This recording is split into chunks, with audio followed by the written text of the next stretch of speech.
Walang hiya ka, Tata!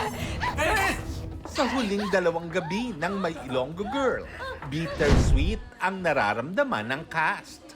Ang mga bidang sina Jillian Ward at Michael Sager, marami raw mamimiss sa isa't isa, lalo't naging sobrang close sila habang ginagawa ang series. Kay Michael, yung pagiging sobrang caring niya, actually is very, very sweet.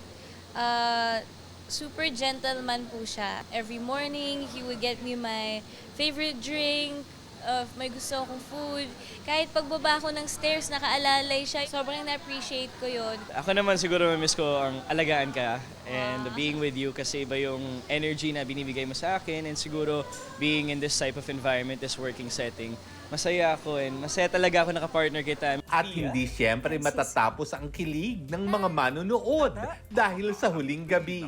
May pakilig pa rin sina Tata at Frances. Habang tinitape namin yung eksena yun, tawa lang talaga kami ng tawa. So unforgettable siya for me. Iba pala yung feeling nun, siguro kahit hindi totoo. I mean, yung nararamdaman was something very special. Hindi mapapanood ni Michael ang pagtatapos ng May Ilonggo Girl dahil nasa loob siya ng bahay ni Kuya. Kaya naman nagbigay na ng mensahe para sa kanya si Jill.